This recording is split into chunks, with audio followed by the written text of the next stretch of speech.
안녕하세요, 찐의사TV입니다. 오늘은 조금 빠른 리뷰를 해보려고 하는데요. 몇 분 없으시겠지만 제 스리생 리뷰 컨텐츠를 기다리는 분들에게 도움이 되었으면 좋겠습니다. 함께 보러 가시죠. 인턴 선생님도 가까이 와서 보면 좋겠네. 장홍도 선생님. 선생님, 죄송합니다. 괜찮아요. 인턴 때는 늘 졸리고 피곤하죠. 이렇게 유연석처럼 조는 걸 이해해주는 교수님은 별로 없어요. 이 상황에서 교수님들의 정상적인 반응은 나가! 입니다. 대부분 수술방에서 쫓겨나게 되죠. 조는 것뿐만 아니라 교수님이 수술에 대한 기본적인 질문을 답변을 잘 못하면 공부하고 수술방 들어와 얘기를 듣곤 해요. 아마 모든 의사분들이 한 번쯤은 수술방에서 쫓겨나 본 적이 있을 겁니다. 수술방에서 쫓겨나게 되면 그렇게 지겹던 수술방이 왜 이렇게 다시 들어가고 싶던지.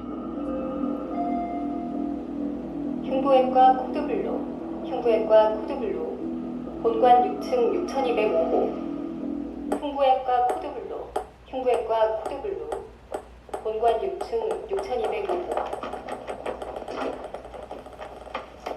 가끔 의사들이 병원에서 전력 질주하며 뛰어가는 모습을 본 적 있으실 거예요. 코드블루는 환자가 심정지가 발생했을 때 병원에서 울리는 방송입니다. 해당 의료진들은 방송이 울리는 병동으로 뛰어가 심폐소생술을 시행해야 해요. 의료진이 올 때까지 방송은 멈추지 않죠. 그 외에도 병원에서는 여러 알림 방송이 있는데요. 코드 레드, 코드 그레이가 또 있습니다. 코드 레드는 병원에서 화재가 발생했을 때 울려요. 또 코드 그레이는 누군가 난동을 피우는 상황이 발생했을 때 울리는데요. 주로 응급실에서 만취한 사람들이 오면 가끔 울리게 되죠. 이때는 의료진이 아니라 병원 보안 요원 선생님들이 달려온답니다. 야간 근무 하루 이틀 하냐. 아무튼 고맙다. 오늘 그래도 좀 갈게.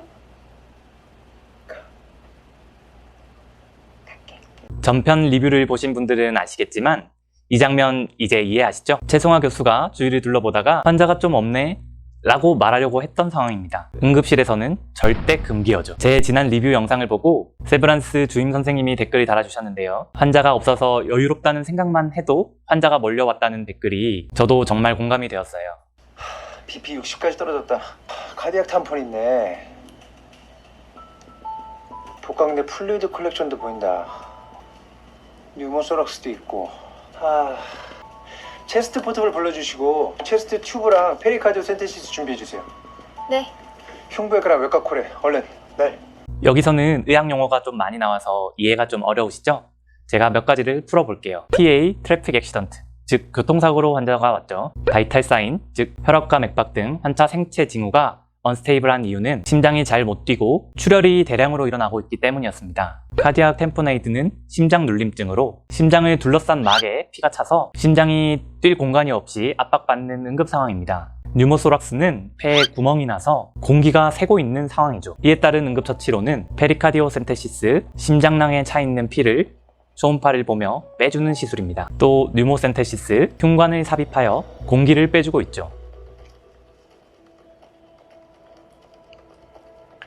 이렇게 응급의학과 선생님이 응급처치를 잘 하였기 때문에 환자가 수술실까지 혈압을 잘 유지할 수 있었습니다. 여러분, 이렇게 교통사고가 무서운 것입니다. 안전벨트 꼭 습관처럼 매시기 바래요. 야, 너 왜 내 톡 안 봐?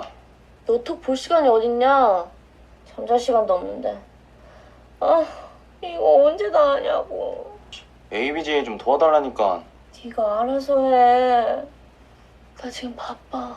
동기끼리는 서로 일을 도와주기도 합니다. 인턴 동기 간에는 전우회 같은 것이 있어요. 동료를 도와주고 자신이 급할 때 도움을 받고 이렇게 하며 힘든 인턴 생활을 같이 이겨내 갑니다. ABGA는 동맥혈 체열로 기본적인 인턴 술기 중 하나예요. 하지만 아무리 쉬운 술기라도 때에 따라서는 잘 안 될 때가 있어요. 그럴 경우 손을 바꿔, 즉 다른 선생님이 시행을 하면 쉽게 해결되는 경우가 종종 있죠. 교수님 혈압 어때요? 수혈로 안 따라가면 혈압 계속 떨어지네. 얼마나 남았어? 가슴은 다 컨트롤 됐어. 배 빨리 열어야 될 것 같아서 가슴은 안 닫고 덮어놓을게. 고생했다.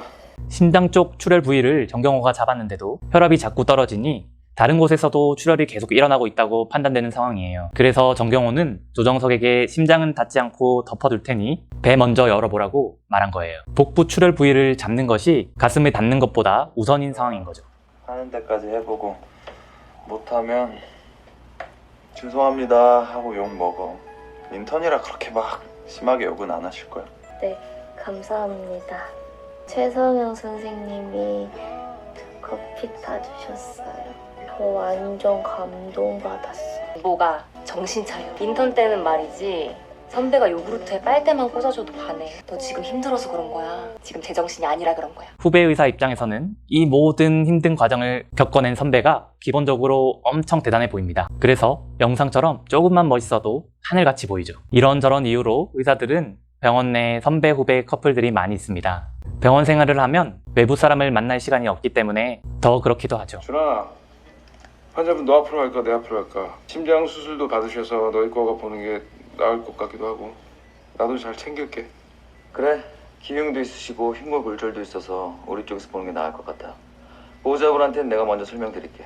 오케이. 이렇게 두 과가 동시에 수술하는 경우가 종종 있어요. 환자는 특정 과 한 곳에만 입원을 해야 하기 때문에 좀 더 중요한 치료가 필요한 과에 메인으로 입원을 하게 되고, 나머지 과는 협진으로 진료를 보게 됩니다. 주로 교통사고로 응급실을 내원한 경우에는 한 곳만 다치게 되는 경우가 드물기 때문에 외과, 정형외과, 흉부외과 등등 어디 과에서 메인으로 입원해서 치료를 할지 상의하는 일이 자주 일어나죠. 응급의학과 전공 1년차 연재민 선생이 우리 병동에 어쩐 일로? 환자 괜찮은지 보러 왔다고? 네, 너무 궁금해서요. ER에서 엄청 힘들게 바이탈 잡아서 수술실까지 보낸 분이거든요. 안녕하세요. 안녕하세요, 선생님. 고주 형님 오늘 컨디션 어떠세요? 좋습니다. 이게 다 선생님하고 김준환 교수님 덕분입니다. 아 그리고 여긴 응급의학과는 응급처치를 한 다음 해당하는 과로 환자를 배정해주기 때문에 추후 그 환자의 경과가 어떻게 되었는지 잘 모르는 경우가 많아요. 그리고 응급실로 왔을 때 환자들도 워낙 경황이 없던 상황이라 어떤 응급의학과 선생님이 치료를 해주었는지 잘 모를 수도 있을 것 같아요. 그래서 이 응급의학과 1년차 선생님도 좀 서운하지 않았을까요? 오늘은 빠르고 간략한 스리생 리뷰를 해보았습니다. 다른 훌륭한 의사 선생님들도 스리생 리뷰를 많이 하고 있더라고요. 허접하지만 제 영상 계속 기다려주시는 구독자 여러분 감사드리며 다음에 또 유용한 정보로 만나요. 안녕.